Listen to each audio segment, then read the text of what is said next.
Thank you, Chris.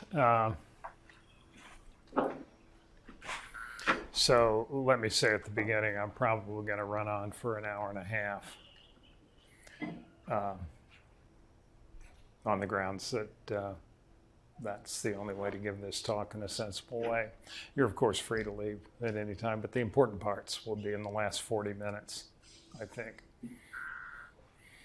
We have to get you up to speed first. All right, so I'm talking about simultaneous measurements of non-commuting observables. And I want to draw your attention to this quote from Heisenberg in an interview with Thomas Kuhn in 1963. Well, why not say that all the things which should be handled in theory are just those things which we also can hope to observe somehow? I remember that when I first saw Einstein, I had a talk with him about this, and he said, well, that may be so, but still it's the wrong principle in philosophy. And he explained that it is the theory, finally, which decides what can be observed and what cannot, and therefore one cannot know before the theory what is observable and what not. We'll see that I kind of correct Heisenberg's grammar when I read it, but anyway. He's probably speaking in German and got translated. So this is important. It's an important principle in all of physics. We try to make up theories when we don't know what we're doing, and we use various concepts and restrictions that come from things that we have either put in our heads or observed or whatever into the theory. And what Heisenberg is saying is that knowing what's observable helps you construct the theory. Actually, he's saying it should be the theory. And what Einstein's saying is, once you get the theory, then you know what's observable. Then you know how to use the theory and tell you how the world works. This is very important for observables because, in my view, if you don't know what's observable in your theory, then you can go, if you're a physicist, you can go throw it in the trash and you don't know what you're talking about. So this is very important for physics. And how can we possibly be 100 years after Heisenberg still thinking about what observables can be measured simultaneously? As Chris said, we believe we have made a fundamental advance in understanding that. And that's what I hope to communicate to you today. So there's my embarrassment picture, but of course I generally don't give this talk in front of Chris. This work was carried out with Christopher S. Jackson, whose genius and vision inform every aspect. I'll say a little bit more about that in a minute. All right, so when I give talks, there are these photos with green borders, and that's when you can take a break and think, or not think. You can just take a deep breath and do whatever you want. But otherwise, really, you need to be paying attention. And in this talk, by God, you need to be paying very close attention. Very quickly, we're going to run off into things that you haven't thought about. And so the reason the talk has to run on for a while is that just understanding those concepts and techniques and why they're important is difficult. So this section is called A Brief Glimpse into a Whole New World. And this section is really a kind of introduction to lay out what I think is important about what Chris and I have done. The starting point, it's not really the starting point, but we can make up that this was our motivation in taking on this problem. Any set of Hermitian observables, and I'm going to label those x1 up to xn and put a little vector sign on to correspond to the whole n tuple, can be measured differential weakly and simultaneously in an infinitesimal increment dt without regard to commutators.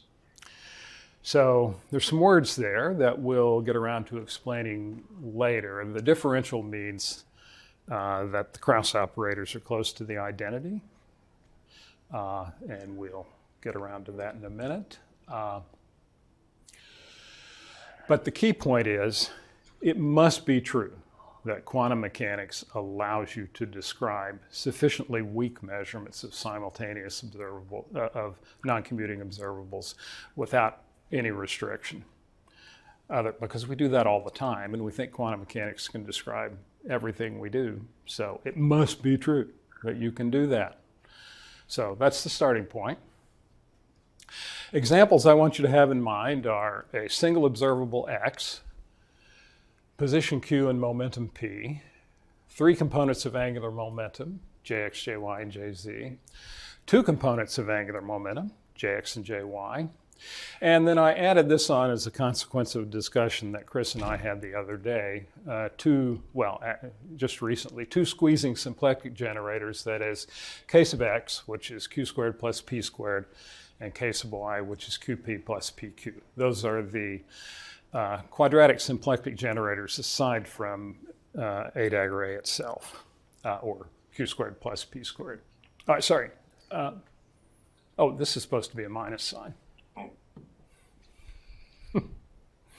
That's what happens if, I often tell people, never modify your talk within a week of giving it, because you'll always screw it up. Anyway, that's supposed to be a minus sign.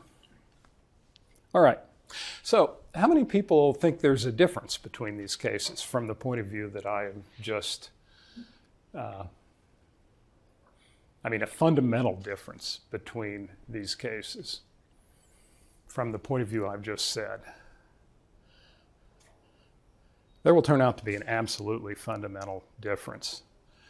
When we iterate the weak measurements, these will be entirely different from these. And that is, you could say, a discovery. Sorry, could you repeat what you just said now? Could you repeat?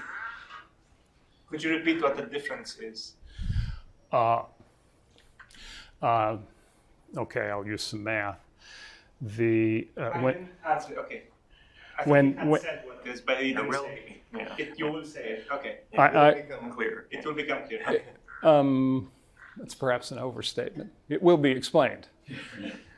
And it's a very simple explanation in the end. All right.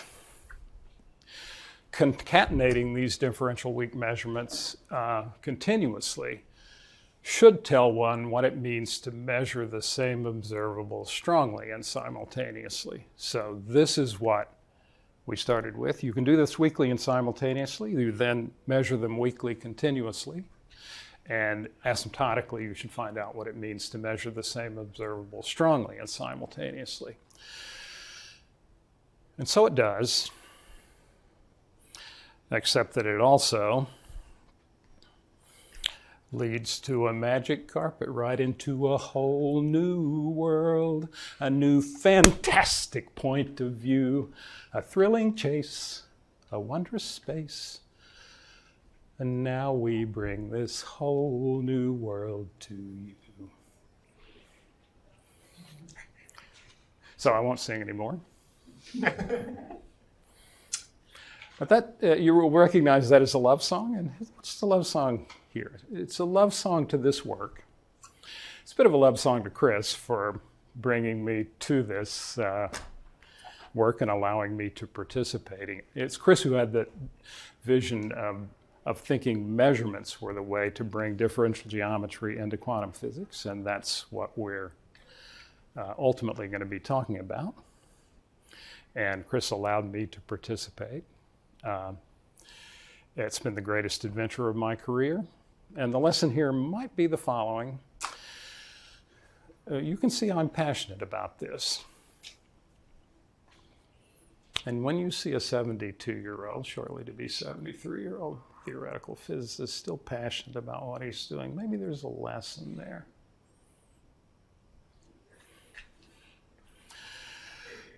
Life is full of things.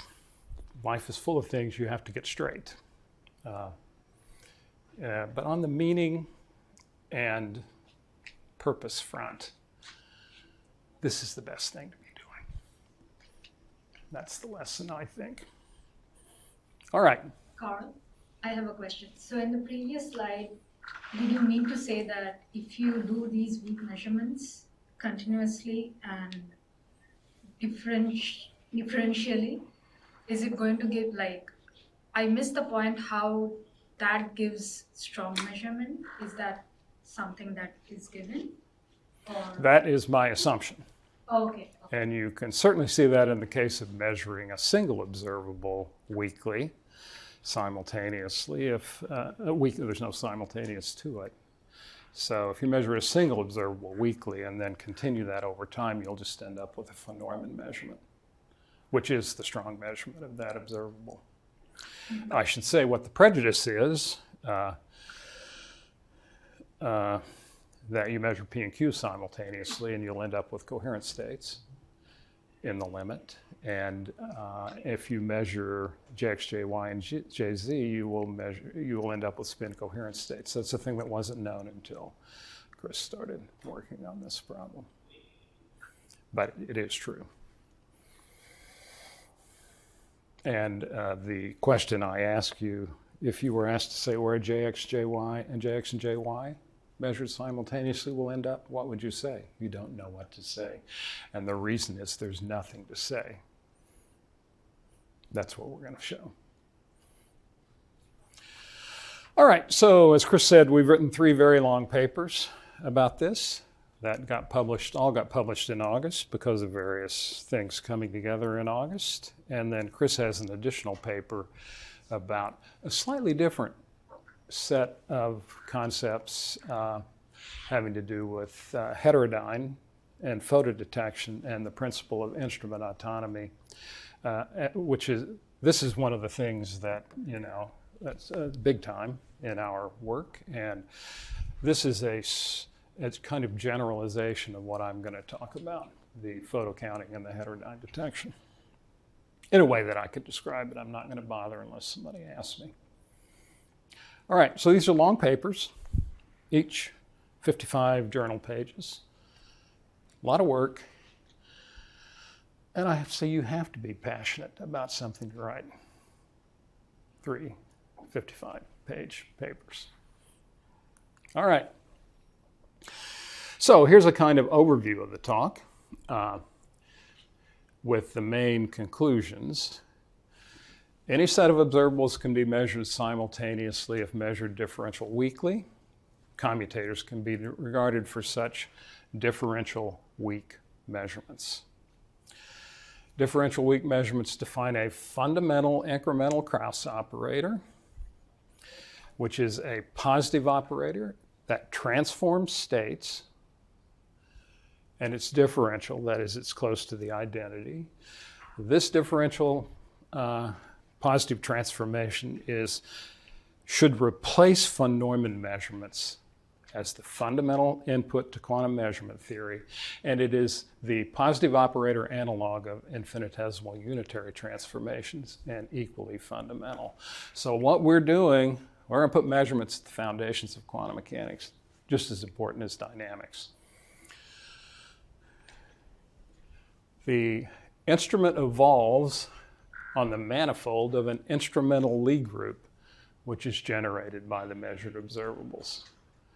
So we want you to think that the Kraus operators, although you may think of them as evolving in operator space, and they are, but they're actually operating not in a subspace, but in a particular manifold within the space of Kraus operators defined by this Lie group, and we call that the instrumental Lie group. Motion of the Kraus operators on this instrumental Lie group is described using the 3 faces of the stochastic trinity: Wiener path integrals, stochastic differential equations, and a diffusion equation for a Kraus operator distribution function. So path integrals, diffusion equations, SDEs, we got them all. And that's the stochastic trinity. The instrumental Lie group is generated universally, detached from, and independent of Hilbert space. So we're not only going to fly free from states, we're going to fly free from Hilbert space itself and work wholly in this Lie group. We call those universally generated instruments universal instruments. And in those universal instruments, we have principal instruments, examples, position and momentum, 3 components of spin. They have a low-dimensional universal instrumental group. They limit to coherent state POVMs. This we call collapse within an irrep, within an irreducible representation, and they thus define a phase space which is connected to the identity across a symmetric space.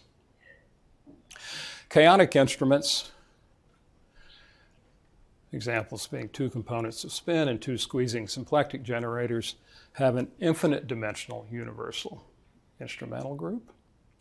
These are generic. The ones that are principal are very special. I've nearly listed all the examples, although we could certainly come up with others if you wanted me to. The chaotic instruments are generic, evolve chaotically and have no limiting strong measurements. So there's the difference between the first 3 things on that slide, single observable Q and P, 3 components of angular momentum. The second 2 are chaotic instruments, and they have no limiting universal strong measurement. All right. So, for those of you who are coming to this talk thinking I was going to tell you how to make better measurements, I'm not. I'm going to tell you how to understand measurements. All right. Sorry, so when you say understand... Any questions? Yes. Do you mean to say there is no measurement problem in the end? Or it's not in that sense?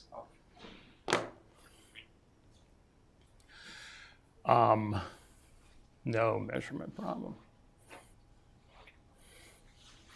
I hope to extract from this an interpretation of quantum mechanics that will satisfy everybody except Chris Jackson. But that's a long way in the future. So what do you mean by simultaneous before you start here? What does simultaneous mean in this setup? Well, at the differential weak, we coupled all of them simultaneously and get a result for sort of for each of them. And there's no time ordering required to talk about those measurements. Technically, that's what I mean by simultaneously. So the time ordering does not occur? At the differential weak level. Okay. Certainly matters later on. But it's all been taken care of by piling up the Kraus operators. That is, there is no notion of a sequence within the set of measured observables. There is a notion of a sequence of sets of measurements of all the measured observables, but within each one of the increments, the observables are measured simultaneously.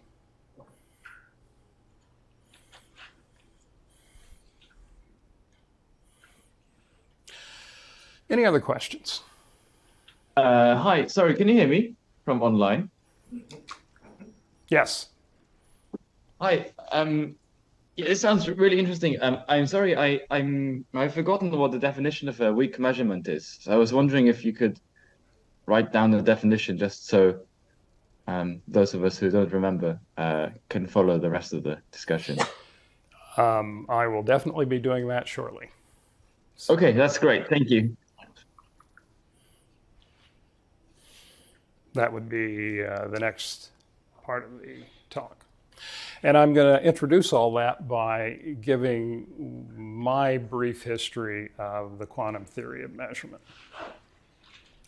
And that's divided into 4 parts, the first of which is the founding, 1925 to roughly 1932. 1932 because that's when von Neumann wrote his book, which Mathematical Foundations of Quantum Mechanics, which kind of set in stone the way people think about quantum mechanics for a generation, and certainly about quantum measurements for a whole generation.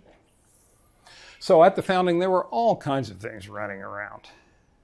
As I was corresponding with Crispin Gardner the other day, he has another reason to look at the founding period in quantum mechanics. He said, Carl, it was the Wild West, and it was. Of course, they didn't know what they were doing because they were making up something new. And so a lot of what they did, what we remember is the things they did that were right and not the screw-ups that they made. The key, in the end, there was the unification of matrix mechanics and wave mechanics in the linear algebra of square interval functions, and the Born probability rule imposing the sense that that complex vector space has to have an inner product that means something. From that, von Neumann synthesized inner products in Hilbert space, unitary transformations for the dynamics, what we call Hamiltonian dynamics, and measurements of Hermitian observables. So once you've got the inner product, you can define what you mean by the adjoint, hermiticity, and unitary, and the whole structure emerges. So let's look at, we can summarize the postulates of quantum mechanics, which you might have learned, and even now these are taught as the postulates of quantum mechanics. We can summarize that in a circuit diagram. States are vectors in the Hilbert space, denoted by this ket. Dynamics is by a unitary via a Hamiltonian H. And measurement of a Hermitian observable is, the Hermitian observable is expanded in terms of its eigenstates and eigenvalues. When we make a measurement, we get one of the eigenvalues, or actually one of the eigenstates, J, with this probability. There's the Born rule. And then there is a collapse, which projects onto that eigenstate. So that is the, these are usually presented as 3 or 4 or 5 postulates for quantum mechanics. I think that's the way Cohen-Tanucci does it, for example. And this is it. Everything else is kind of generalizing this. All right.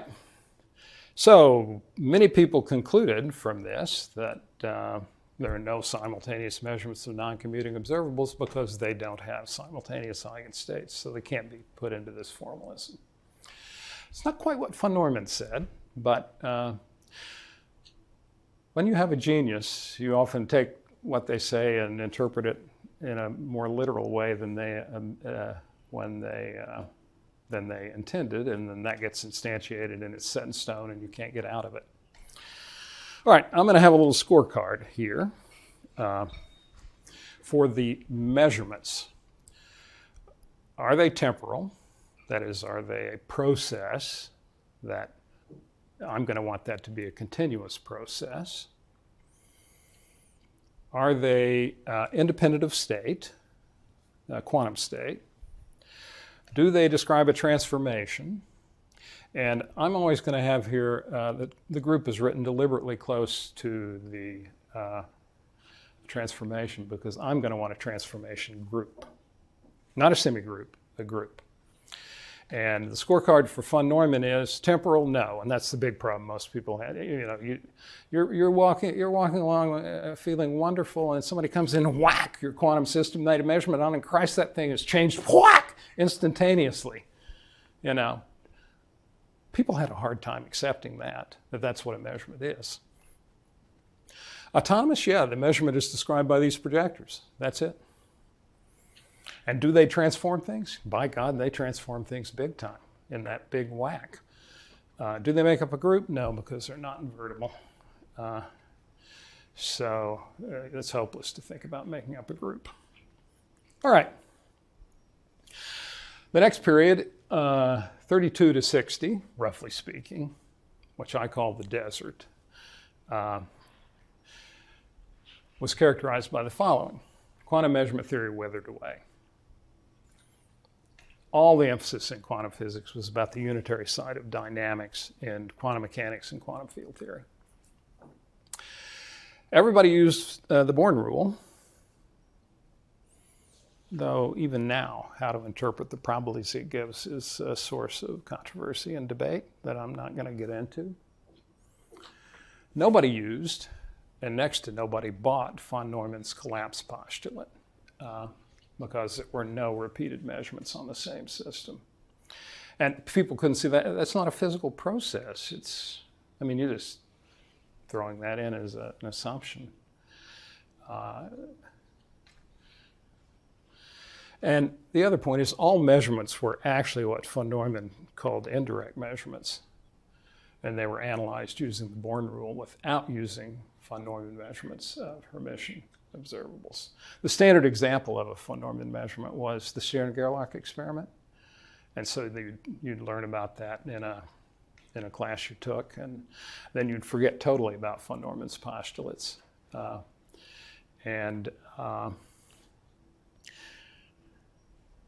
You would, and in any case, the Stern-Gerlach experiment's an indirect measurement. You don't actually measure the spin, you measure where the particle is to learn about the spin. So there were loads of mathematical developments at this time that could have been instantiated in quantum mechanics. Some of them were on the unitary side. First three of these, and maybe a bit of the fourth, fell on fertile soil in the unitary sector of quantum mechanics and quantum field theory. None of this got into or was needed in the desiccated quantum measurement theory, which nobody used anyway. And we use all of these. That is Chris and me. All right. What's the next period? The next period is the sort of the revival. What do you mean by von Neumann's indirect measurements? I'm about to tell you. That's the foundation of generalized measurement theory. So the next period, 60 to 85, it's not as though things move very fast, but they did move at a glacial pace away from von Neumann's postulates, from von Neumann measurements. But if you, from today's perspective, were sitting back then, I mean, you could take 10 years out of your life and go on a vacation before the next big development came on. It was very slow.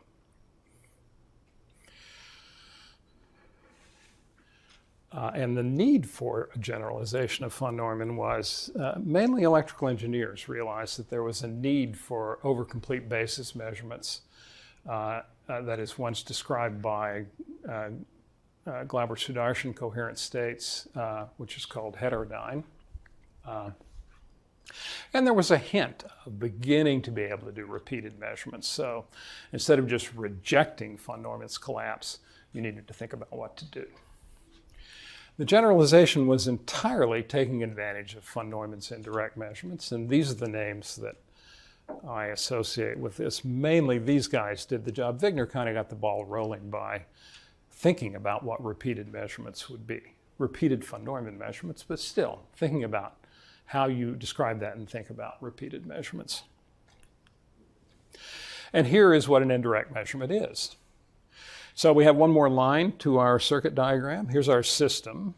It interacts with a meter or an ancilla, which is the common language these days, which starts in the state 0. So there's an interaction. We then make a measurement on the ancilla. We get a result J with this probability. And there is a collapse of the system as a consequence, which is really a collapse on the meter, and this is the consequences on the system.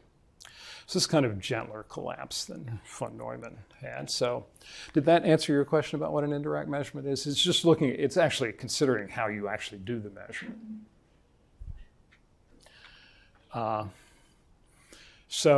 The key object is the Kraus operator, which is take this joint unitary and sandwich it between the initial meter state and the final meter state, corresponding to the result. So that leaves a system operator. Associated with that is the POVM element, which is K dagger K, and I call that E. It's a trivial result to show that the POVM is complete.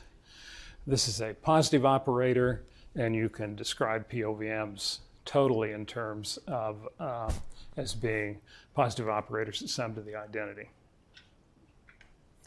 And lots of people analyze quantum measurements, just the most general quantum measurement is positive operators that sum to the identity, because they're only interested in the measurement statistics and not in the state after the measurement, which requires the Kraus operator. All right. So we can, what people would have said at the time, and this was really in the early 80s when this kind of came together, although that could be prejudiced by the fact that that's when I learned it, so I consider that it came together then. It was really a way of saying, okay, we need to consider von Neumann's indirect measurements, but we need to have a way of describing that wholly on the system. And the way we can do that is by introducing the POVM and a Kraus operator. And the only requirement is the POVM is positive operator sum to the identity. That's the only requirement. And we can now write a diagram leaving out the meter where we apply the Kraus operator corresponding to the measurement result to get the post-measurement state, and that's the probability to get the result J. All right, so all of you are probably familiar with this. You can't work in foundations or quantum information these days without knowing this stuff, although a lot of people know this, and they just refuse to think about Kraus operators. All right. Key thing, we could have done this with von Neumann measurements, but here we're going to want to concatenate these measurements. And that just means we do one, gets result J. We do a second one, gets result K. And the state of the system after the measurement is just obtained by applying K sub J followed by K sub K for the first one, followed by the second one, apply it to psi, and then normalize.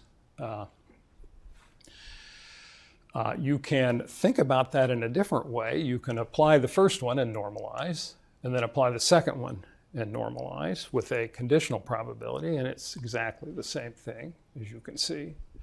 Pk given J times Pj is the joint probability. This is the key property of Kraus operators, that you can concatenate them. So we describe this as first measurement, second measurement, and that's described by applying the two Kraus operators in succession. So everybody comfortable with that? Yeah, absolutely, because you've probably done that a million times. So now's our scorecard. Is this temporal? Yeah, I bet we're getting there. We're getting there. Yeah, there's a process. If we consider these two things together as a single measurement, there's a process. Is it autonomous? I'll come to that. Autonomous meaning independent of quantum state. We'll come to that in a second. Is there a transformation? Yeah. Something's being transformed. Is there a group? No, because the Kraus operators, you'll notice there was nothing about them being invertible. Yeah. Could you repeat the motivation for wanting a group? Maybe I will get to that a little bit later. Okay. And I might have to, well, now when people ask me questions about physics, I see groups everywhere, and there is a reason for that, and the reason is sitting over there, because Chris taught me that. We need a group to structure our understanding, and in particular to develop a differential geometry. All right, so is this autonomous? Yeah, it's really the question of whether you normalize at every step or not. And if you don't normalize, you can just say, here's the diagram, and this is clearly autonomous. There's no notion of state in here. This is the process. We've got first measurement, second measurement, described by multiplying the two Kraus operators together. When I get to continuous measurements, the difference between normalizing and not normalizing will be the difference between stochastic master equations and so-called linear quantum trajectories, all right, or linear master equations, yeah. So this issue about whether it's autonomous or not, wasn't it also there in the original von Neumann, like the previous setting that you talked about? Sorry? The whether you normalize or not normalize, it's also there. Yeah. Because at this stage, these could be, I mean, for certain kind, like steering airlock, these guys would be projectors. So everything I'm saying specializes to von Neumann measurements with projectors. Absolutely. So how does that relate to being state independent, like independent of the state, this formalism, whether it's really normalized or not? If you normalize at every step, then after this first step, your description depends on a probability that involves the state. This probability must involve the state. Where I didn't write that probability down here, but it is the actual probability given the input state. As is this. This is the probability given the input state, given this input state. Okay. So. I'm sorry. Can I ask another question? Yes. So we haven't quite gotten to weak measurements yet. Yeah, no worries. Just if you go back to the previous slide, could you explain what happens on the ancilla? So, are you doing a projective measurement on the ancilla or something else? This assumes a projective measurement on the ancilla. And okay, so yeah. So basically, the projective measurement on the ancilla induces this Kraus operator structure of the target.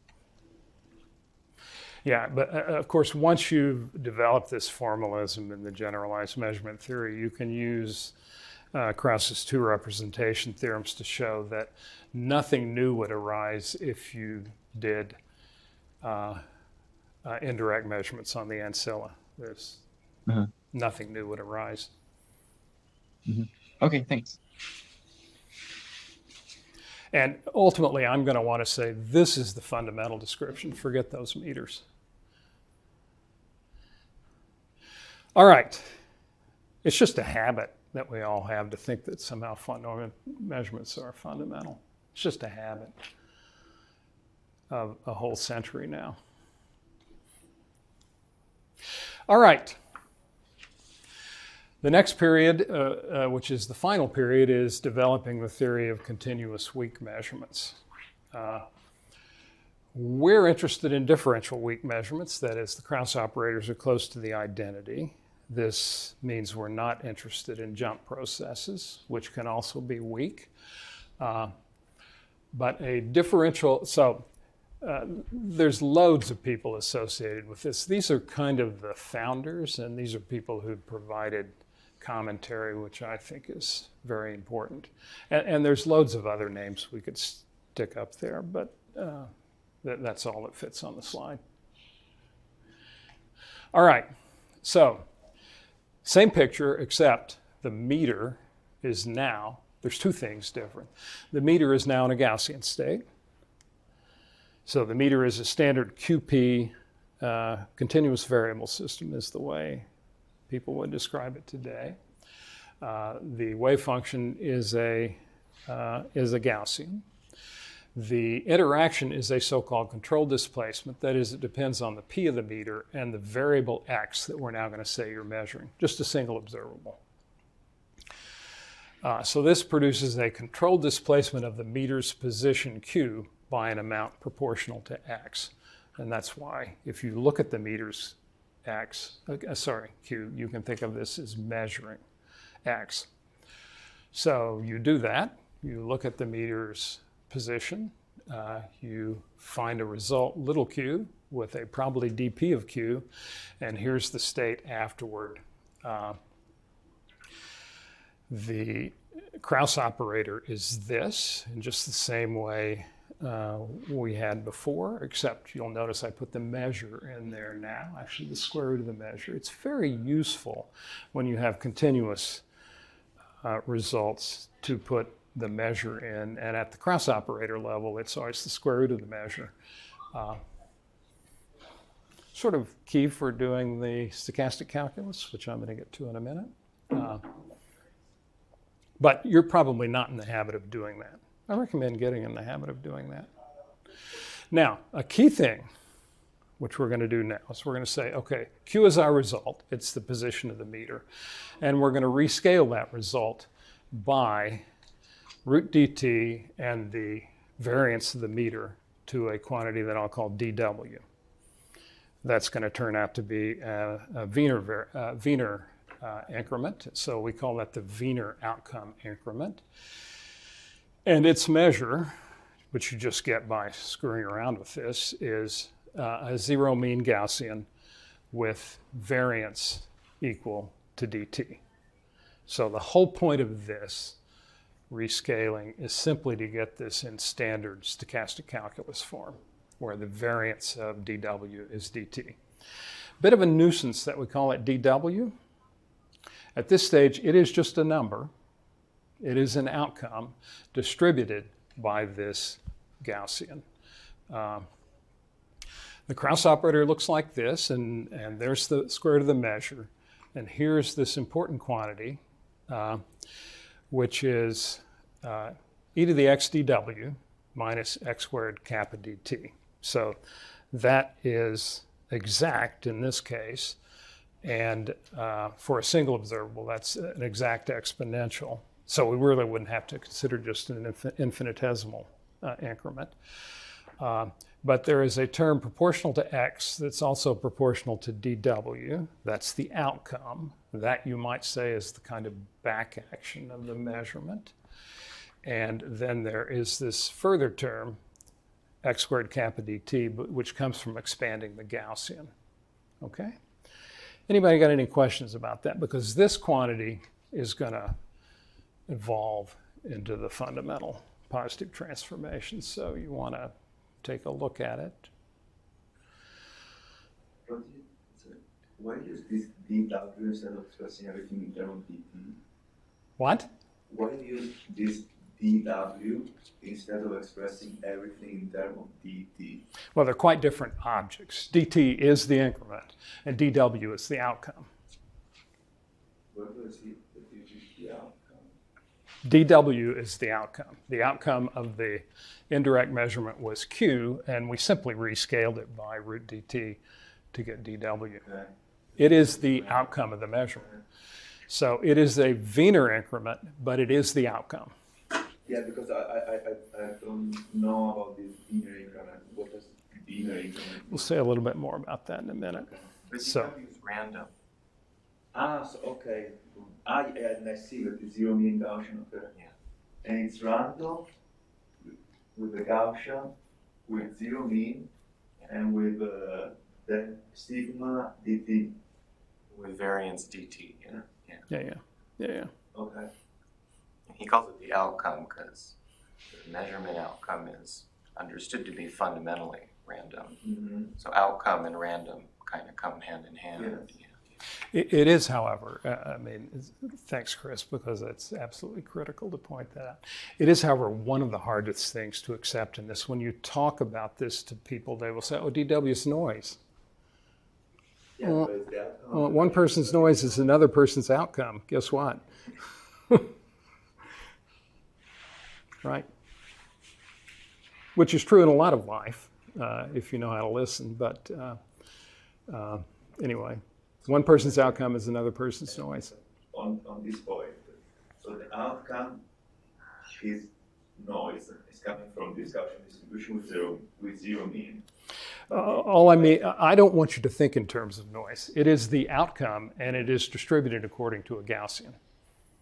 Okay, but if I take, I integrate these things for longer times, I will get an outcome of a measurement. If you keep track of all the measurements, then it's an outcome.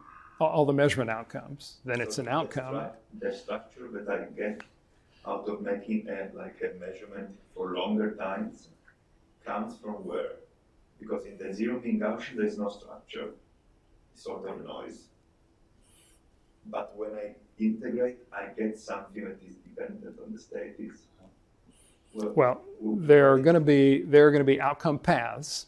That is, you put together you keep track of all of them, and that will give you a path for your Kraus operators, and you can average over them given there, and that will give you the so-called unconditioned quantum operation. Yeah, sort of something, but I guess I have to listen to the next Yeah, no, slide. he's asking where the information comes from, and in the end, a single observable and a quantum measurement has eigenvalues. Yes. And those eigenvalues tell you what the measurement turns into. But for non-commuting observables, you don't need eigenvalue information. Just the commutator information tells you what's going on. Okay. That is expressed by this nx. Yeah, just pi z. Okay. Lx of dw. But exactly, Gaussians have no information. And that's kind of part of how why differential geometry works. It's like a stochastic way of thinking about what locally Rn means. Mm-hmm. Yeah. Oh my God. Okay. Yeah. And there's a deep point there, and underneath it, an even deeper point, which I will draw your attention to a bit later. All right, so any further questions along that line? Because this actually is one of the hard things to take, the idea that this outcome is also a Wiener increment. But, you know, outcomes are distributed according to a set of probabilities. Yeah. There is a comment online. Hilary C is saying, isn't this a bit like how the difference between a logic gate and an uncorrectable error is whether or not you want it to have happen? This is the question she wants to read.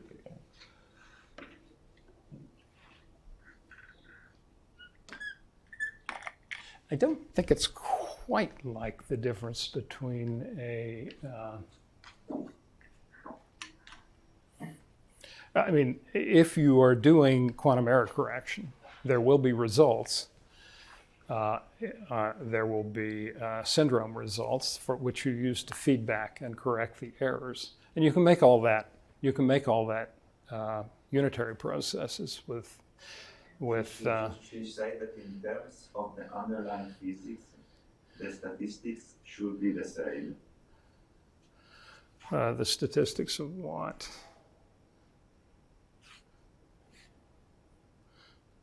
The difference here is between keeping track of the outcomes and averaging over them.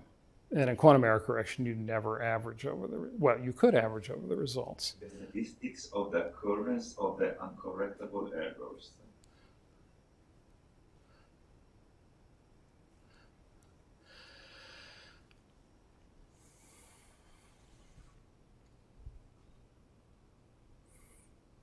I believe for uncorrectable errors, you probably average over those results. Again, the error correction is just an active way of tracing out undesired subsystems.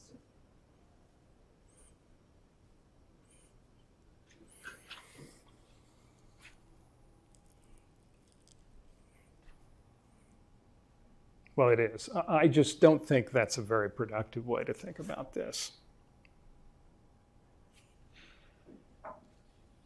I don't.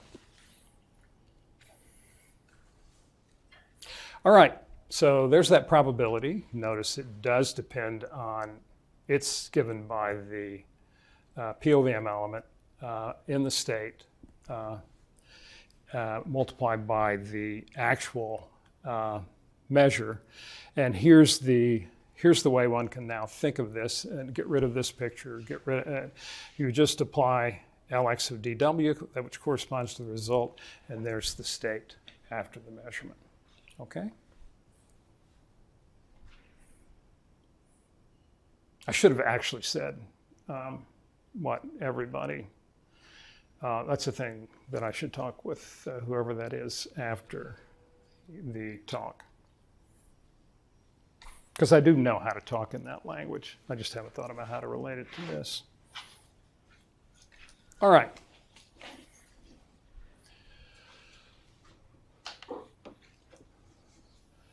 All right, now we're going to have a continuous differential weak measurement of x over a finite time t, and we're all ready for this now. You start with your system, we're saying it's in a state psi, you do the first measurement at time 0, and you get a result dw 0 dt. The second time you get a result dw1 dt. Here's the Kraus operators that go with that. And then there's a final time, which is dw big T minus dt. So we're going to end up at time big T, and the last measurement we do is 1 increment previously. That is why this is set up to do the Ito calculus. But so if you're wondering about that, but it's not just that it's set up, it is natural to use the Ito calculus. All right, so this quantity is the product of all of these guys. Here's that product. Just to remind you, here's this guy, and the xdw and the x squared kappa dt. And one thing I want you to, it's critical that we have that x squared term. It's critical for, as well, we can't get rid of it. It comes along for the ride without any way to get rid of it. You can't get rid of it by feedback because it's actually a positive transformation, so you can't get rid of it by applying a post-measurement unitary. And so once you've accepted that, then you're off on the magic carpet ride. This quantity we call the forward generator. That is, L is e to the delta, and the forward generator is really the whole story. Although I'm not going to say too much about how that works. Yeah. Can you remind me what kappa is? Kappa was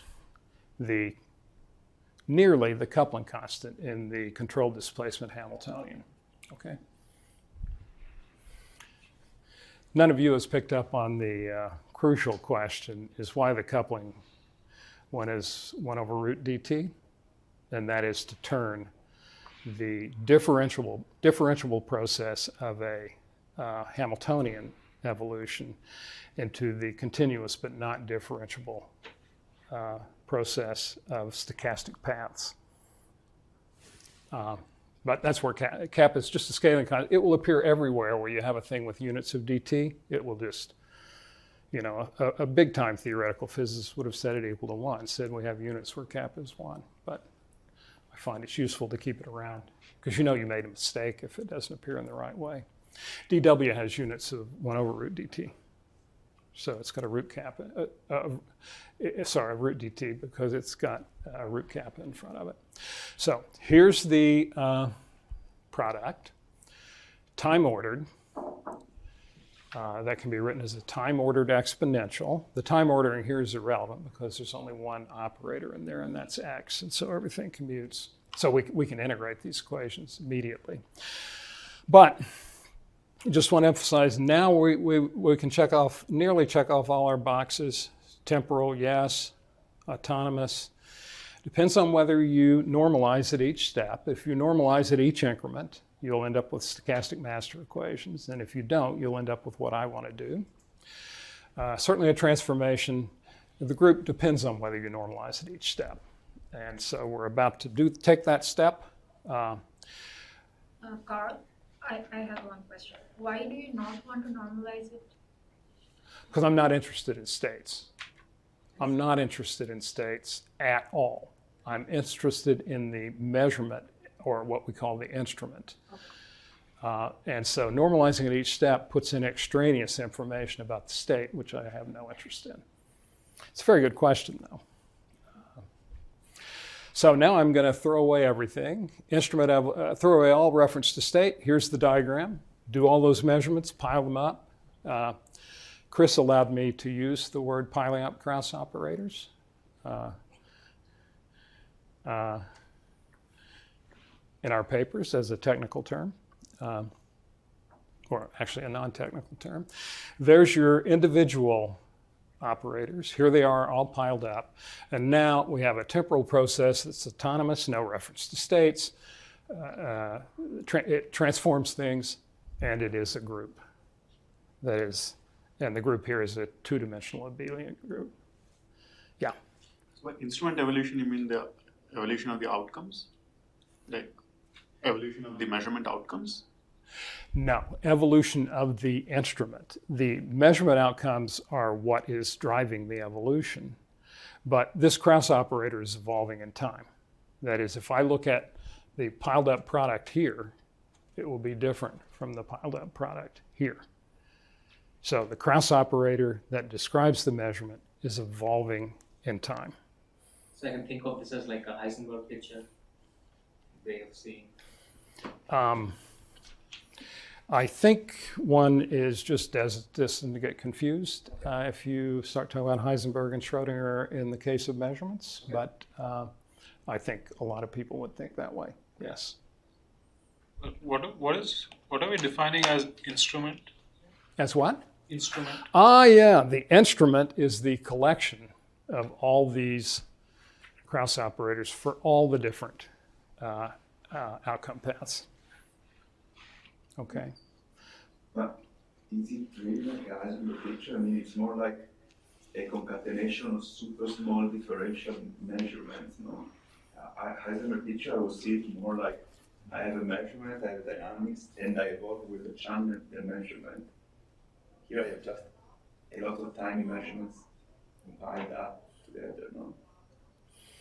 Yeah, I don't think that this is more like saying what you're interested in quantum mechanics in the unitary sector is the propagator. That just multiply together all the infinitesimal unitaries and then take a matrix element of them to get a propagator.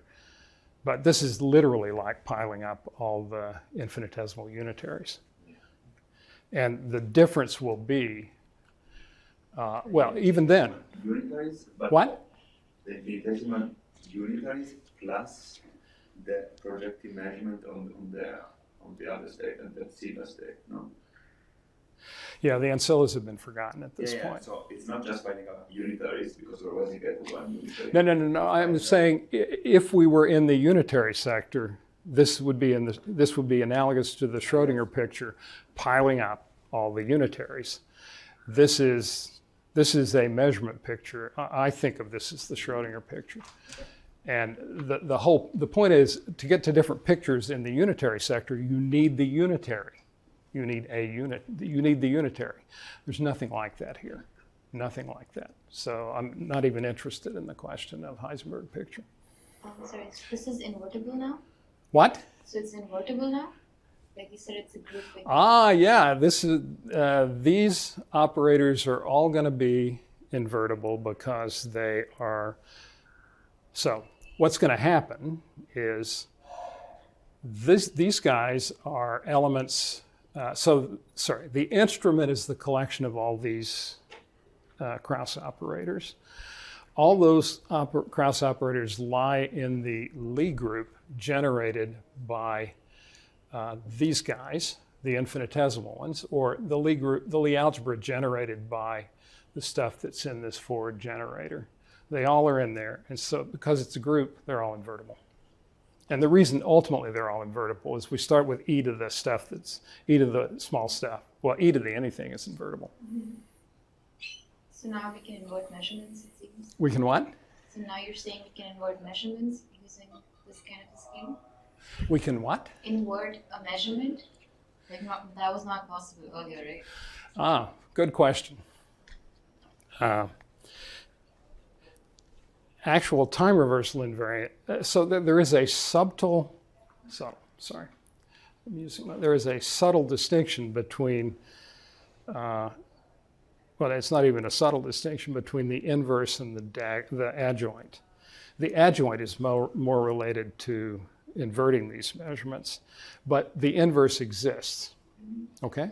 The inverse exists. So we're not in a semigroup, which is what most people want to be in when they do measurements, which has all the properties of a group except having inverses. We're in a group.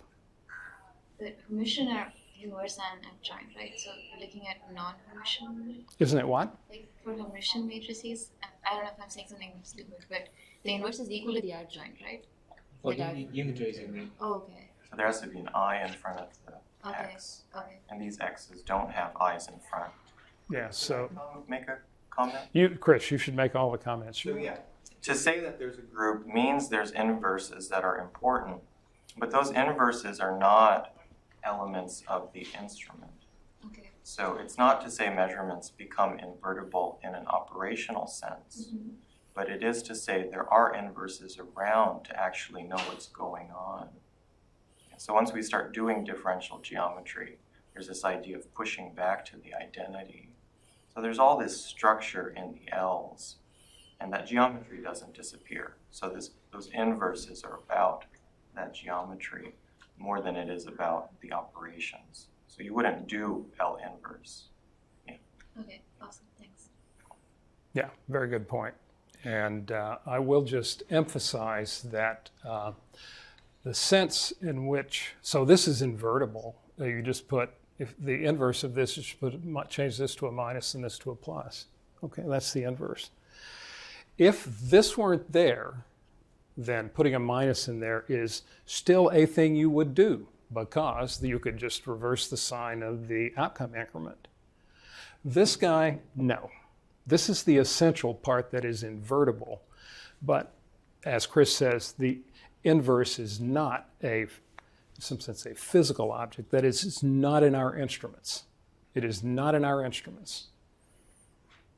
But it is there as a thing we can use to study the differential geometry of the Lie group manifold. All right. That's just the point that everything we've set up until now is sort of trivial. And that's the reason, because for a measurement of a single observable, everything commutes, the time order is irrelevant, the irreducible representations are 1D. That's why, as Chris said, the eigenstates and eigenvalues of the measured observable become important, and why that entire structure of von Neumann measurements is the way everybody thinks.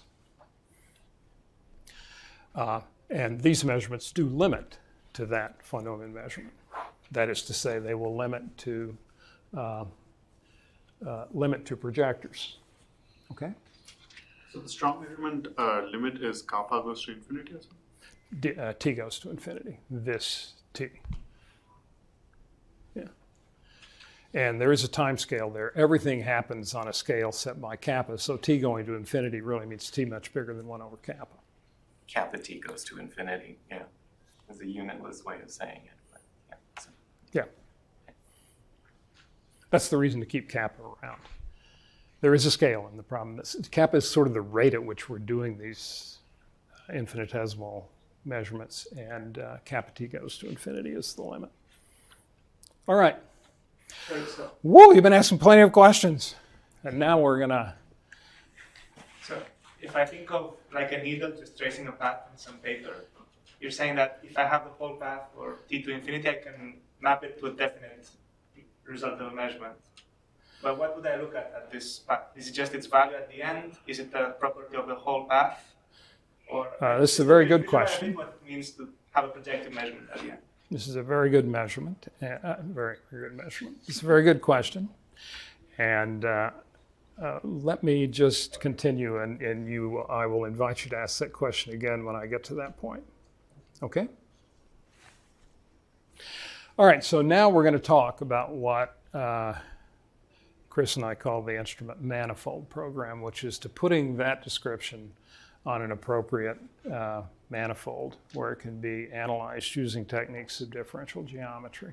And it's a Lie group manifold. All right, so now we're going to go through that list of things that I showed you at the beginning of what we think we've accomplished and show you every piece of it. It's a bit...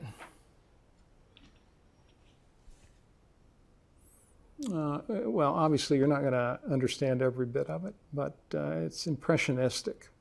All right. So the incremental Kraus operator for a differential weak measurement of this entire set of observables. So that's for one of these time intervals. That's the Kraus operator. Beginning at time t for an increment little dt is this. So here's the Wiener measure, the Gaussian measure for the entire set of outcomes. That's a Gaussian measure in which the various increments, one for each observable, are uncorrelated, and they all have variance dt. So we have now put a vector on dw, so it consists of the outcomes for all n observables that we're measuring. So there's the Wiener, the Gaussian Wiener probability, and here's my Kraus operator for all the guys, all multiplied together. And the point is, you can think that I did that sequentially for all n observables in this increment, but I can then put it in a single exponential because I can ignore the commutators. And the reason I can ignore the commutators is I only need to think about this to order dt, which means expanding this to second order and this to first order. And when I expand it to second order and dw's, I will have some, in the x's and dw's, I will have some terms that involve commutators, but the cross terms that involve commutators all go to 0 because the Wiener increments are uncorrelated from one observable to the next. There is something called the Ito rule involved there, which is that the outcome increments, when multiplied together, they don't just average to 0, they are 0. So this anticipates that at some point we're going to take an average. Okay, the Ito rule anticipates that, but we do that in the standard way of the stochastic calculus. And we can put all this stuff in a single exponential. So now it's described by this. This is now my new forward generator, which involves all the observables and all the outcome increments, and then a term that involves the sum of the squares of all of the measured observables. So these differential weak measurements define a fundamental incremental Kraus operator, this differential positive transformation, which is fundamental in the same way as infinitesimal unitary transformations.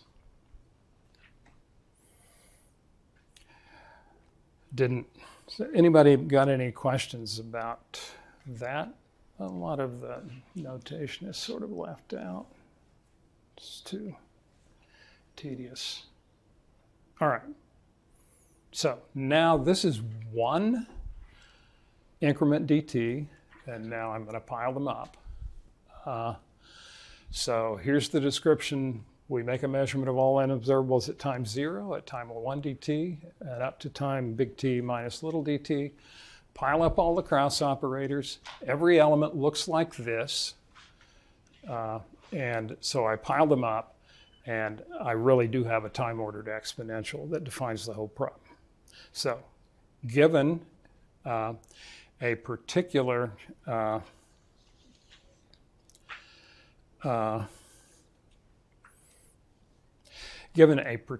sequence of outcome paths, this is the overall Kraus operator at time t.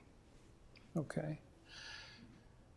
And we are saying the instrument at time t is made up of all of these Kraus operators corresponding to different outcome paths. Very shortly, we're going to want to think about all the outcome paths that lead to the same Kraus operator. And that's going to be a crucial thing to think about. Technically, the instrument elements are LT O dot LT dagger, but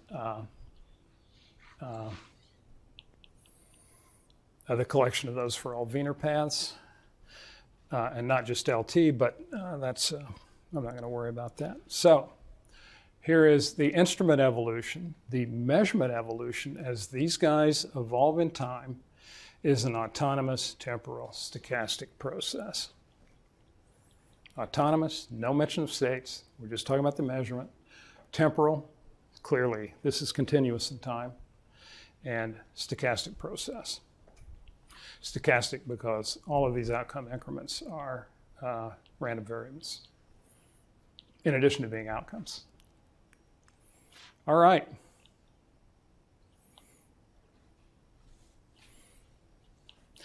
Now, these overall Kraus operators are elements of an instrumental Lie group G, which is the group generated by the measured observables x and the quadratic term x squared. There's a thing called the Magnus expansion that guarantees that when we multiply these together, we end up in the Lie group. We end up in the Lie group whose Lie algebra is generated by these guys and these guys. Okay? These guys, the measured observables, and the one quadratic term, the sum of the squares of all the measured observables. And all commutators. Yeah, the Lie algebra generated means taking all the commutators until they quit. All the nested commutators of this set of stuff and this. So the instrument evolves stochastically in the manifold of the instrumental Lie group. And the question is, where does it go in that manifold? So the group is the group G generated by these things, by the measured observables in the quadratic term. It is a manifold that has both unitary and positive parts. And it is, and the instrument, or the Kraus operators, are moving on that manifold. So now, here's where I come to that question. I want you to now have a change in point of view. This kind of linear looking quantum circuit, what you think of as piling up operators, when it's put on the Kraus operator, on the instrumental Lie group manifold here's the manifold, it's two-dimensional in this case. We start at the identity because we start at no measurement, and we do this stochastic path. Every motion here is one of these guys, and we end up at a certain point on the manifold. So the path is not this linear thing that's running out like this. It's a stochastic path running around on the Lie group manifold. Okay? Yeah. So if I want, for example, to have a projective measurement, I take the time super large. This will never turn out to be what it will never, for non-commuting observables, it will never turn out to be a projective measurement. X there. So. For a single observable, the problem is the Lie group is abelian, and so all the representations are one-dimensional. So you do evolve in a group, but you go to these one-dimensional irreps, which are the eigenstates of the quantity. So that's a trivial case, and it is important to understand, and we even do an analysis of it in our paper, but it doesn't. It is missing the point. Can I comment? Yeah. So if you think about the one observable, indeed we're just talking about a random walk in one dimension. Yes. If you think of all the Kraus operators in this picture, they just end up really spread out. Yes. And that really spread out distribution doesn't tell you anything about quantum measurement. Like these are the eigenvalues, etc. That dimension doesn't know what eigenvalues it's made of. So what Carl's saying is that this program doesn't say anything about the eigenvalues of an observable. Okay, so the collapse that happens in von Neumann is different than the kind of collapse that happens when you measure non-commuting observables. And that kind of collapse is what these distributions can tell you about. It has nothing to do with eigenvalues. Single observables require eigenvalues to really think about. So just thinking in this universal picture for a single observable doesn't tell you this is von Neumann measurement. You need eigenvalues for a single observable. This picture doesn't tell you anything. If you're looking for those eigenvalues to appear, this picture of diffusing in one dimension doesn't show you that. Yeah. And then how do I get a result in the end? I connect it to the state and I get something. How do I see it in this picture of it? Yeah, so when the Lie group is multidimensional, not just a real line, it has a shape asymptotically. And that asymptotic shape is the phase space of the observables you're talking about, a sphere, a plane. So one of the lessons of this will be that phase space is at the boundary of these instrumental Lie groups. Yeah, so that shape is there, independent of how you quantize. It's part of the universal. So Carl will talk. So let me show you a couple of pictures. So you are probably, God knows what are the instrumental Lie groups. So we'll do two examples, and I'm going to ask you to make a guess. So if I was measuring P and Q simultaneously in this way, what do you think would be the dimension of the instrumental Lie group manifold? Infinite dimensional? Or no? I know. Actually, I don't know. We got a 3, we got an infinite. We got a 3 and an infinite? Yeah. 7. So W vector is only 2, no? Yeah.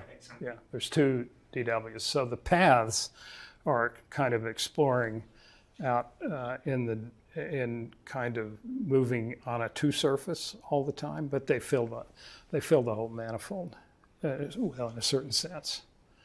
And the manifold's 7-dimensional.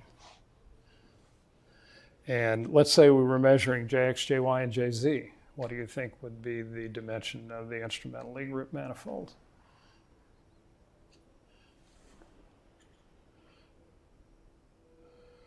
Clearly different from the previous case. We're measuring 3 things instead of 2.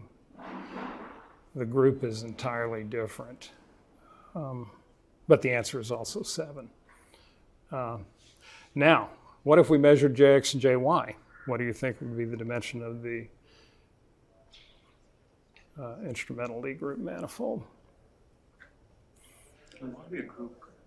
Hmm? Will it be a group? Yeah, there is a group there. Yeah. We believe it's SL infinity R, a special linear group on an infinite set of dimensions R. So it's an infinite dimensional group. In any particular representation, it will be the dimension of that representation squared with a 2 tossed in, because we're dealing with real. No, not a 2 tossed in this case.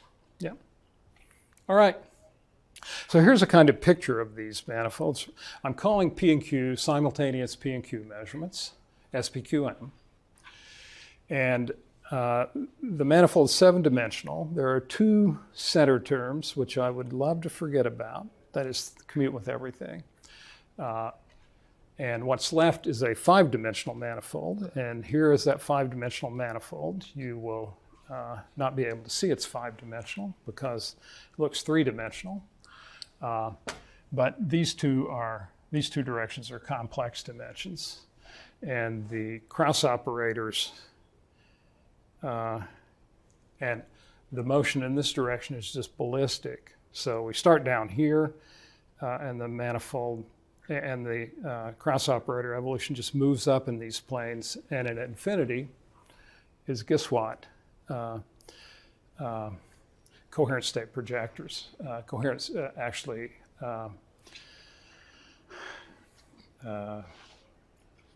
rank 1 coherent state, beta alpha, are the things that appear at infinity. Yeah?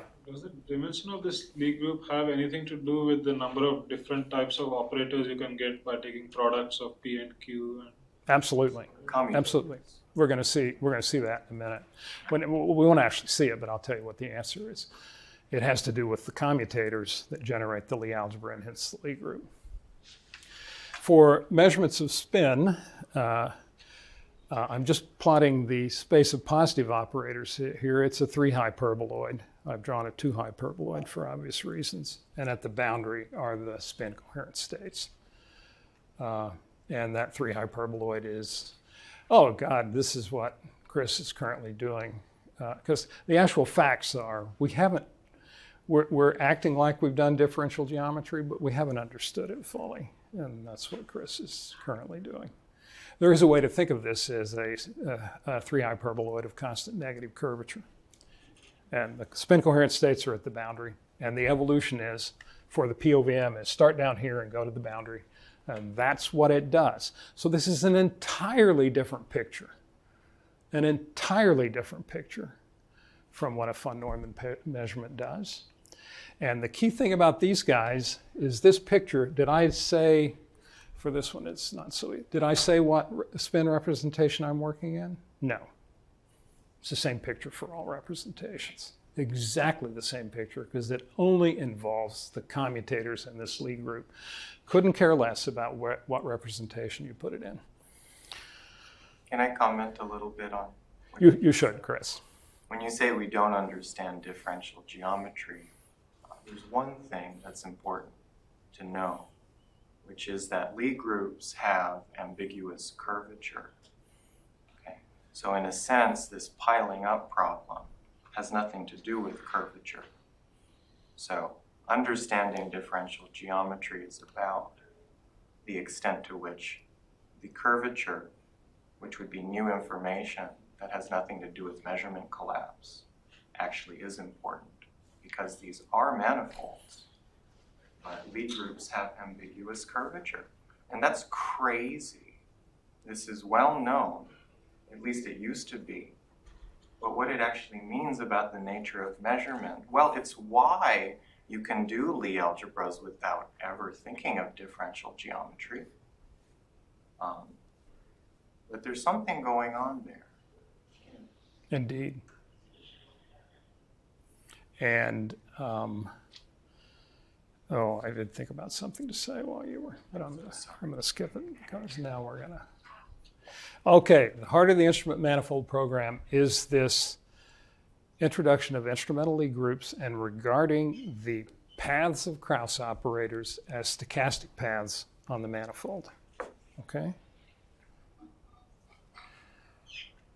And for these guys, this is representation independent, so we don't even have to say that we have a collapse to, or in other words, when I say the spin coherent states are on the boundary of this,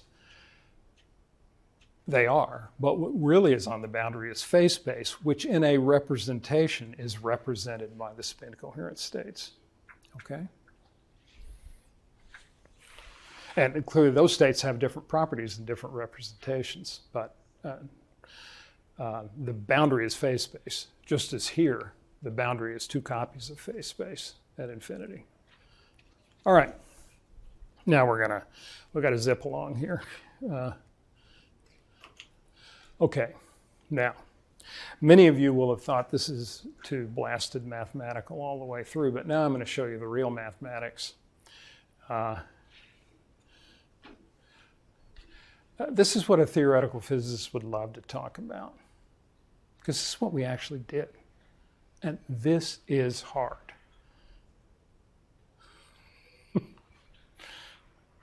But I'm just going to run through this to show you how we analyze this. Remember, we're interested in the motion of the Kraus operators on this manifold. So put that little picture there as to remind you that's what I'm interested in. So this goes back to one other question we had there. Let's say we average over all the paths. We average over all the Wiener outcome increments. That gives us the so-called unconditional quantum operation for our process.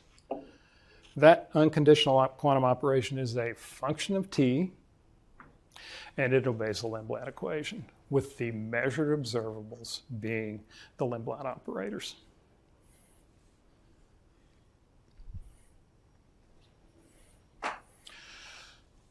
So that's not really how you trace the motion. This is describing what we were talking about before, averaging over all the outcomes.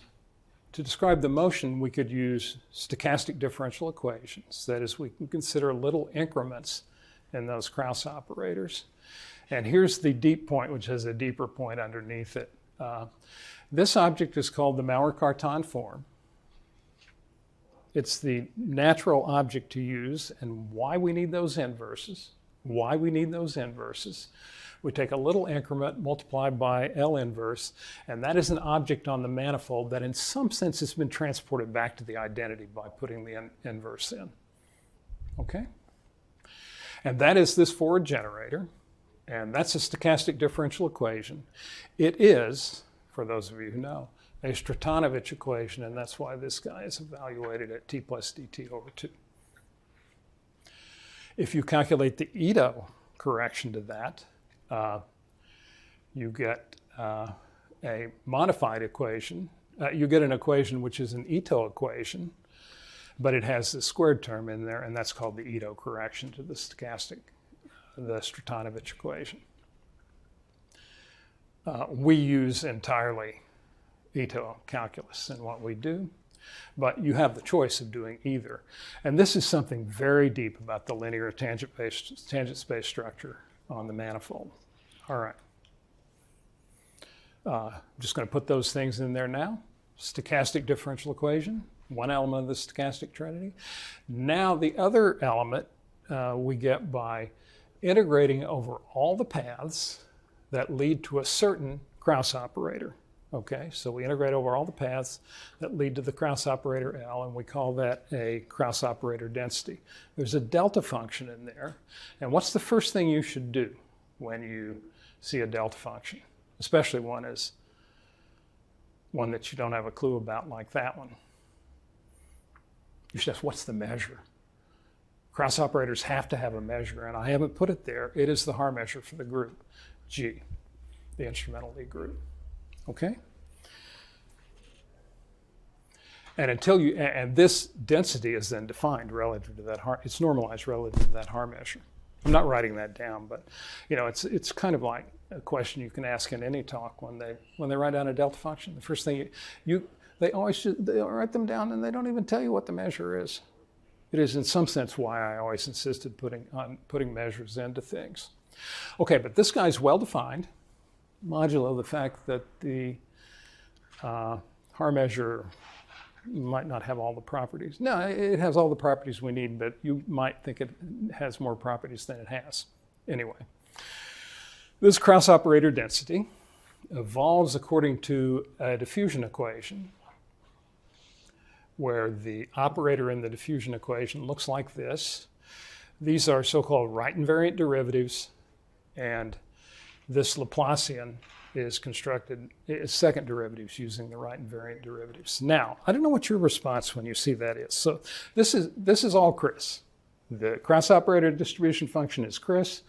Realizing that to use these right invariant derivatives is Chris, and thinking about this. But when he first showed me one of these, I said, this is the end for me, Chris. I don't need anything more in life than to see a diffusion equation like this. It's so beautiful. And then, of course, you have to learn how to do something with it. But anyway, that's a separate point.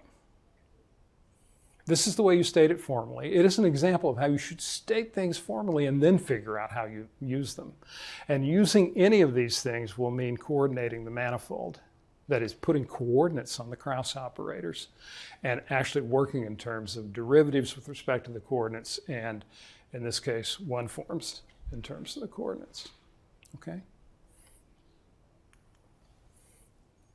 So there was the stochastic trinity, Wiener path integrals, SDEs, and diffusion equations. Now, we come to the heart of matters. The Lie algebra for the instrumental Lie group can be processed in two different ways. So you will remember we have all these observables and the quadratic term, and you're thinking of them as operators, right? And so they're in some representation represented by matrices, and we can process the nested commutators to make the Lie algebra in that representation with finite dimensional matrices. Or we can process it universally using only the commutators within what is called the universal enveloping algebra. So we just have an algebra that involves all these symbols that are the operators, and the only thing it has to be faithful to is the commutators of our measured observables.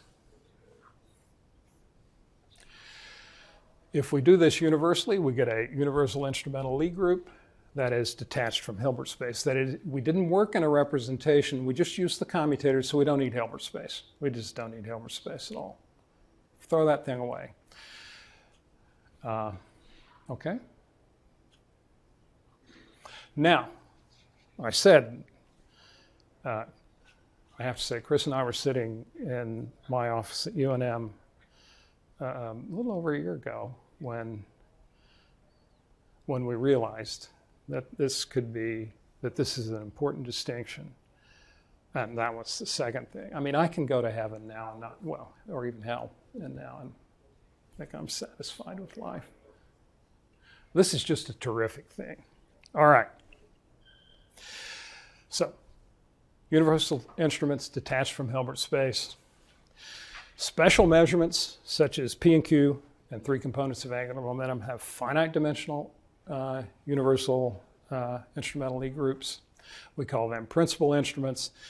And on the boundary of them sits classical phase space, populated by coherent states, and that's where the measurements go. Generic measurements, which is nearly everything, like 2 components of spin or those 2 squeezing symplectic generators, have an infinite dimensional instrumental Lie group. And the instrument evolution within that Lie group is chaotic, exploring all of these dimensions. And we will try to make rigorous the sense in which that's chaos. There is no universal strong measurement of the observables, and these measurements we call chaotic instruments. Okay, so there's a fundamental realization that some sets of observables are special. You can measure them strongly simultaneously through this process, and you will define a phase space for your system. For most of the other cases, you don't do that. And, you will get a limit that depends on what representation you're in. That is, you will not get something that is universal. Okay? And I consider this to be one of the most remarkable facts of all time. There it's summarized, and I would say this is I'm going to tell you what I'm going to say. All right. Woo! Now, the question is, should we? No, we'll continue. We're not going to get kicked out of here. We have one more section instantiating this in these various cases. But any questions at this point? Do you have a prediction how long this last part will go? Just so people can decide. 15 minutes. 15 more minutes? Okay.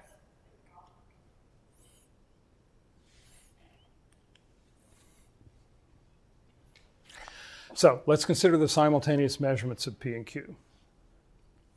They have that commutator. The quadratic term is this. Looks like the Hamiltonian of a harmonic oscillator, but in this case, it doesn't serve that role.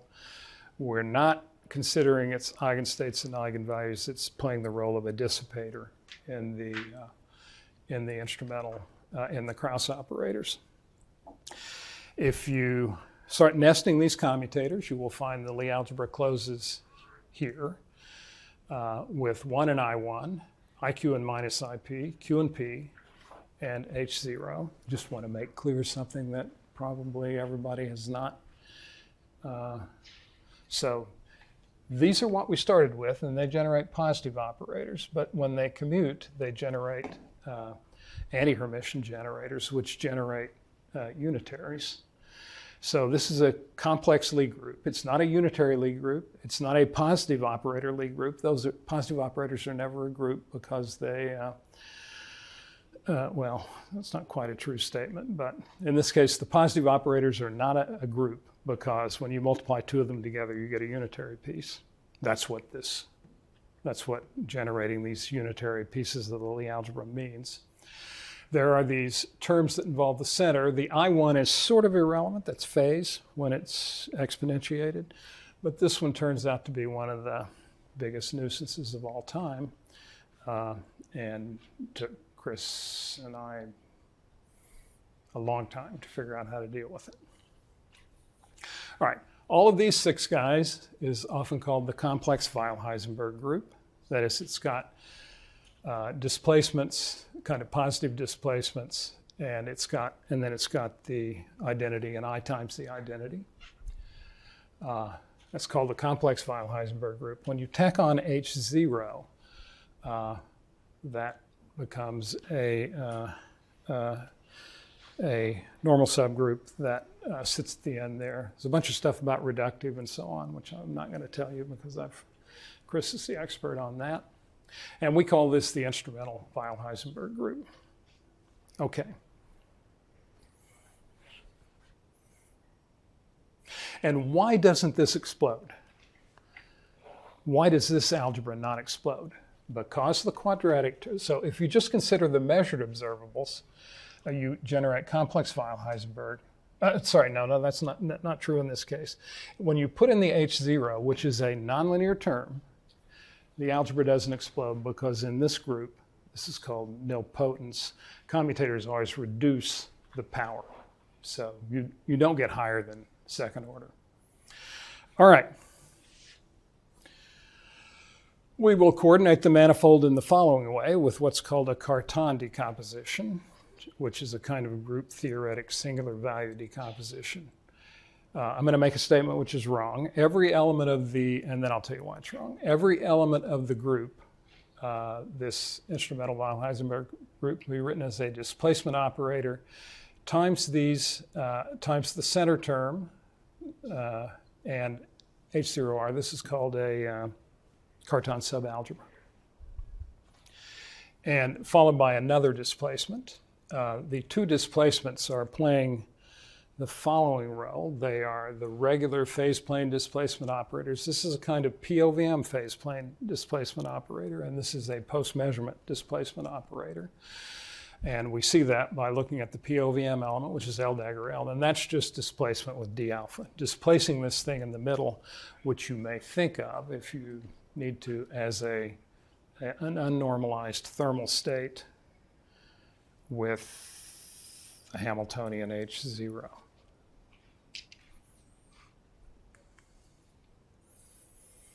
This is called the base manifold, this set of positive transformations. So the coordinates are center normalization in phase, what we call the ruler or purity, which it turns out evolves ballistically. That is just proportional to time, no stochastic term. And then we have a post-measurement phase plane labeled by beta and a POVM phase plane labeled by alpha.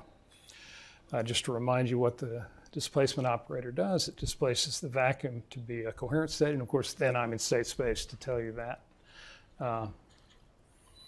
And at r equals 0, the POVM is a multiple of the identity. Actually, L is 0 at R. So no, at R, that's at t equals 0. And when R goes to infinity, the POVM is a multiple of coherent states. Okay? So picture, we're going to write the SDE and the FPKE in terms of these coordinates. So there's our coordinates. Here's the picture again of what the space looks like. We suppress the center coordinates by marginalizing over them. That we have to marginalize in a particular way, but we identify different center coordinates, points with different center coordinates L and phi. So here's our space. We start at r equals 0 and evolve through it. So all distributions will just be regarded as evolving on this plane, and that evolution is because we move up in this space linearly in time. And here is what it looks like. Initially, this is terrible. At r equals 0, we start actually with a uniform distribution along this line, beta plus alpha. The line beta equals alpha. We evolve over time to this, where the Kraus operator distribution is a Gaussian about this line with this width. And then at infinity, the Kraus operator distribution is uniform along this entire plane, and that entire plane consists of the beta alphas, that is outer products of coherent states, and the POVM is alpha alpha. So there's your phase plane up there. It's actually two phase planes put together. That's what the measurement does. All right, spin. We measure the three components of angular momentum. This is absolutely crucial now. The commutators are the standard commutators. The sum of the squares is square of the angular momentum. That's the Casimir invariant. Commutes with everything. And in a representation, it is hence just the identity in a spin J representation. But the key thing now is if we generate the instrumental algebra, These guys just generate their anti-Hermitian counterparts. That is, again, the fact that the positive operators are not a subgroup. They must generate unitary transformations at the same time. And then when we add on j squared, it doesn't do nothing because it commutes with everything. So there's the 7-dimensional group. Very similar to before, a Cartan decomposition using the spherical displacement operators. And the POVM element is displacing this thing that, again, looks like a thermal state in the middle, a thermal state of a spin in a magnetic field along the z direction. In this case, the radial coordinate is not ballistic. It has a ballistic term and a stochastic piece. And just a reminder, these spherical displacement operators simply rotate the coherent state at the top, which is the eigenstate of Jz with the biggest eigenvalue, rotate it down on the sphere. And already one could just see from writing these things down that since A basically goes to infinity, the ruler basically goes to infinity as t goes to infinity, the POVM starts with just this center term in it, and then at infinity it goes to a multiple of the spin coherent states. So you already know that the whole problem is simply to show that it does that uniformly. So you write the SDE and the FPK in these coordinates. Now we're really running along. The base manifold, which is the only thing I'm going to plot here, you'll find a plot of the entire manifold in some sense in our paper on this. The base manifold is a 3 hyperboloid of constant negative curvature. And what Chris was saying is we could interpret it differently, but I'm interpreting it this way for the present. I'm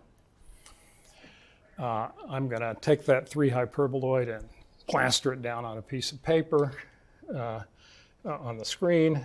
And so spheres up here or circles get plastered onto circles down here. And the geometry is at a radius A, the area is sinh squared A. Okay, so the area blows up exponentially.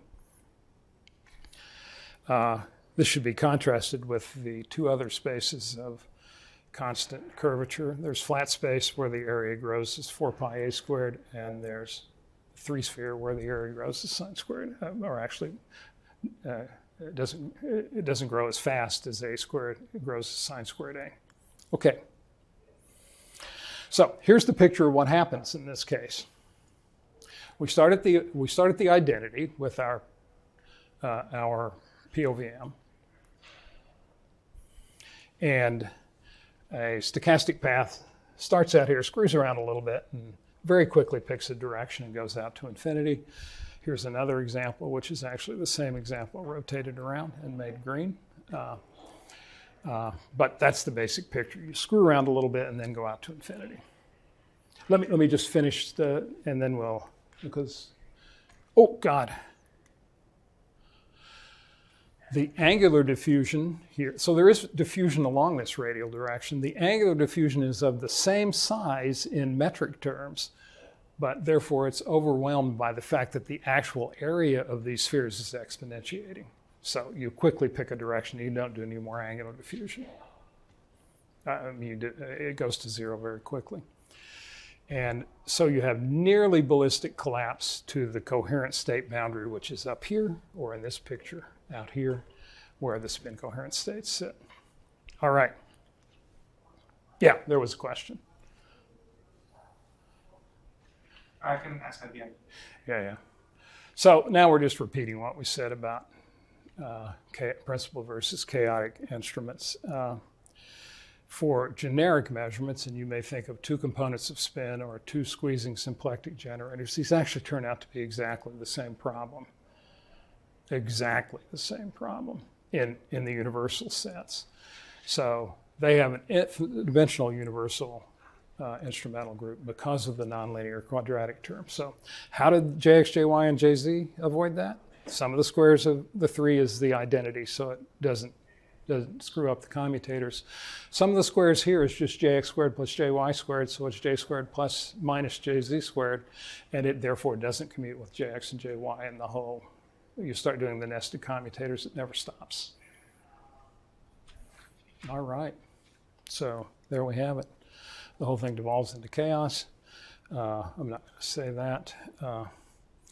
And here we are. Welcome to a whole new world. I'll leave that little, this is a bit of self-congratulation, which I will read to you, that we put at the end of our paper on SPQM. Suffice it to say that we think we have found something, the home of quantum dynamics, the Lie group manifold that supports all three faces of the Trinity. The exhausted reader who has survived to read this concluding sentence of a very long paper might be pleased, or so we hope, to learn that our ambition is larger than was evident at the beginning.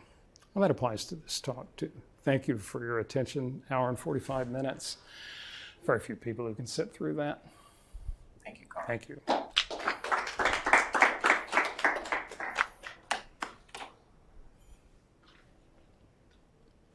So I wanted to ask, sorry, you raised your hand? So in the examples, it's a stochastic path, but just abstractly, because can I just think of a standard curve on a manifold that's continuous? These for the mathematical game, not as a physical thing. If you do that, then it's standard differential geometry. So, like, what's different about these manifolds that you cannot have curvature, or like, what's the problem? Oh, well, those. So you have two questions. I asked the question. Yeah. So Carl finessed this Stratonovich form of the Maurer-Cartan equation. Okay. So that turns out to be a direct instruction on if you can do regular differential geometry, this is how you would do stochastic calculus on the same manifold. And it looks like that is an advance. The only thing I have to work off of is in 2009, there were some textbooks written. So people are interested in non-abelian Lie group random processes because of robotics. And so there was a couple of textbooks written in 2009 which seemed to be the most advanced way of applying stochastic calculus to groups like SO3.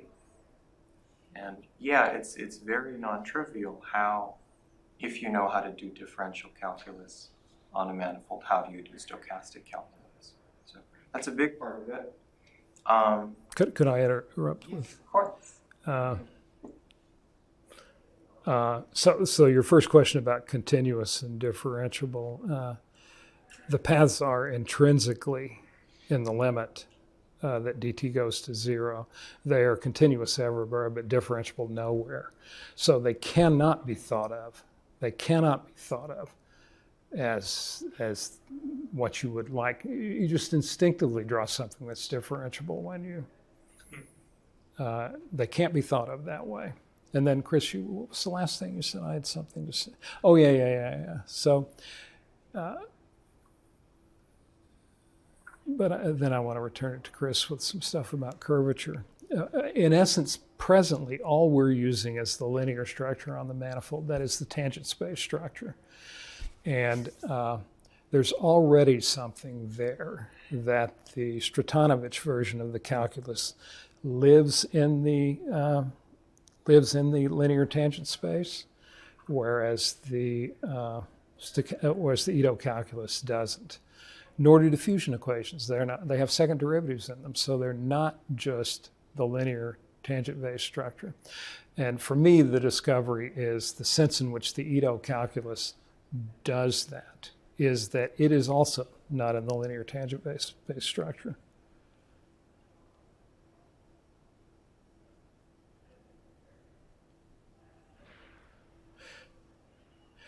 And you know, all of the stuff about connections on manifolds is pulling stuff back to a point by parallel transport so you can compare it. The Maurer-Cartan form that Stratonovich has an L sub t plus dt over 2. So technically, that L is at a different place in the manifold because it's already evolved by half an increment. And that is the sense in which Stratonovich must, to do ordinary calculus, it must also get out of the linear tangent-based structure because you'll have to pull that back to the same place. And when you do, what do you know? You get Ito calculus. If you hadn't invented the Ito calculus, you would have to invent it for this. Anyway, Chris, you're going to... I don't know, I can't remember. Yeah, so Well, you were going to talk about curvature. exactly. Like, how do you, if you could remind me how in the standard differential geometry manifold is, curvature is defined, and why that is not useful here. So curvature requires that you establish a connection. Okay. And connection coefficients are simply a different quantity than the structure coefficients. So, you know, we have commutators, and commutator Jx with Jy is Ijz.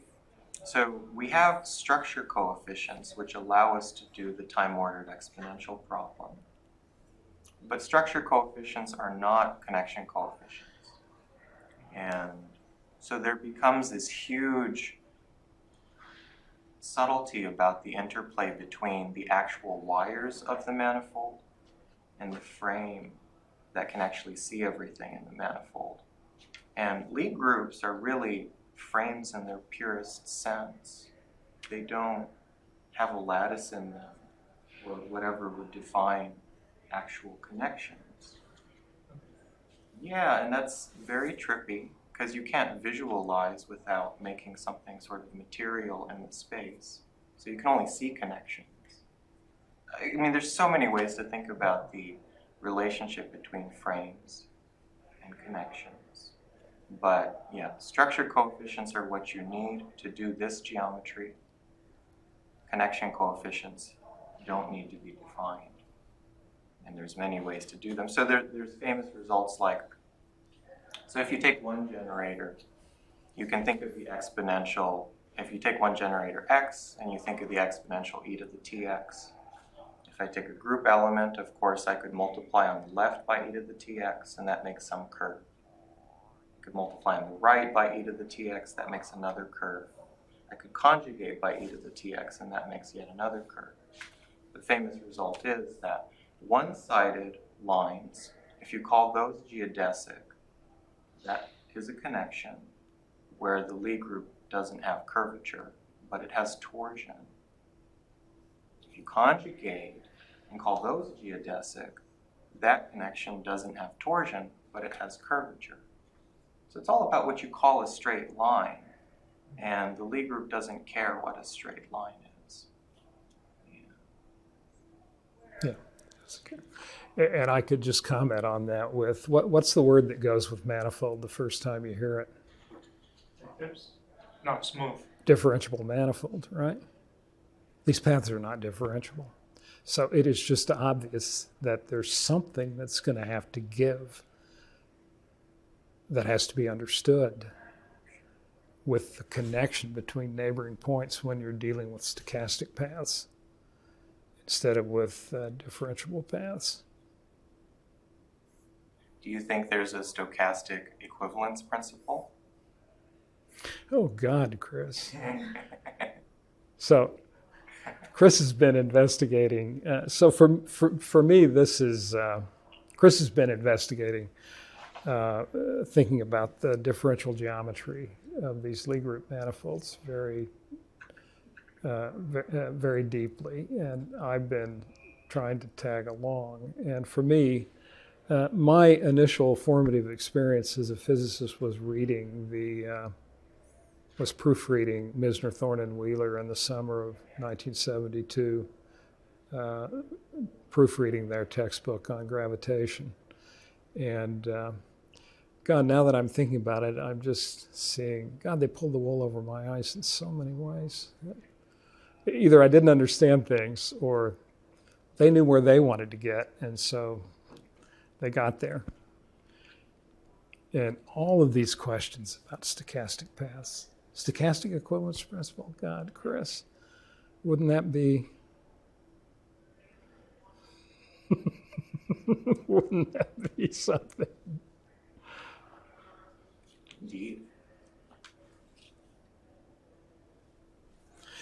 Anyway, you guys, I'm sure, are tired of. I know I'm tired. Any other questions? There's no other questions. Thanks again for coming. Indeed.